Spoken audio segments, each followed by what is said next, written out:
അപ്പോൾ നമ്മുടെ അടുത്ത വർക്ക് 2012 ആക്റ്റീവയാണ്. ഇത് നമ്മുടെ കസ്റ്റമർ 4 ഇറക്കിയ വണ്ടിയാണ്, പുതിയത് ഇറക്കിയ വണ്ടിയാണ്. 2012 ആയതുകൊണ്ട് 27 ഇതിൻ്റെ റീടെസ്റ്റ് വരുന്നത്.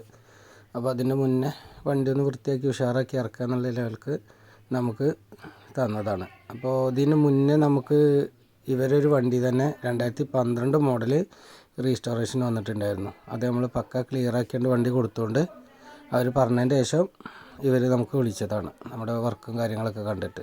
അപ്പോൾ നമ്മൾ അത്യാവശ്യം ഉഷാറിൽ തന്നെ ചെയ്ത് കൊടുക്കാമെന്നുള്ള ലെവൽക്ക് അതിൻ്റെ ആംബുഷ്, ഗ്രീൻ ബുഷ്, ഫ്രണ്ടിലെ ഫോർക്കിൻ്റെ എല്ലാ വർക്കും, അതേമാതിരി ബാക്കിലെ ഷോക്ക് പോയിട്ടുണ്ടായിരുന്നു, അത് നമ്മൾ റീകണ്ടീഷൻ ചെയ്താണ്ട് സെറ്റാക്കി.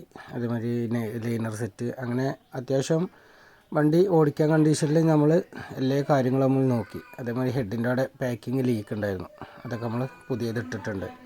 വണ്ടി ഓടിക്കുമ്പോൾ അത്യാവശ്യം ഒരു ഉഷാർ കിട്ടാൻ വേണ്ടിയിട്ടാണ് ബുഷ് ഭാഗങ്ങൾ കാര്യങ്ങളൊക്കെ നമ്മൾ മാറ്റുന്നത്. ഫ്രണ്ടിൽ ബുഷ് പോയാൽ തന്നെ നമുക്ക് വണ്ടി ഒരു സൈഡിലേക്ക് പോകണ മാതിരിക്കൊക്കെ നമുക്ക് ഫീൽ ചെയ്യും.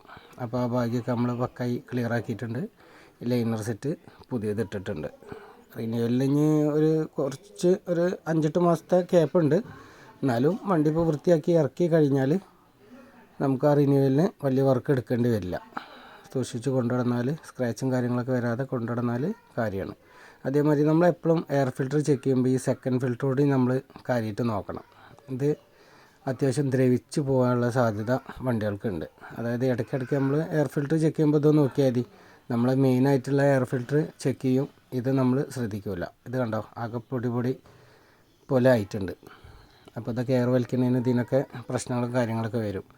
അപ്പോൾ അത് മാറ്റിയിട്ട്, ഇതൊക്കെ ചെറിയ പൈസ വരുന്നുള്ളൂ, 40 റുപ്യ 50 റുപ്യേൻ്റെ ഉള്ളിലായിട്ടൊക്കെ ഇതിന് വരുന്നുള്ളൂ. അപ്പോൾ അത് പുതിയത് നമ്മൾ മാറ്റിയിട്ടുണ്ട്. ഇനി നമുക്ക് ഇതിൻ്റെ ഫുൾ റെസ്റ്റോറേഷൻ വീഡിയോ അടുത്തതിൽ കാണാം. ഓക്കെ.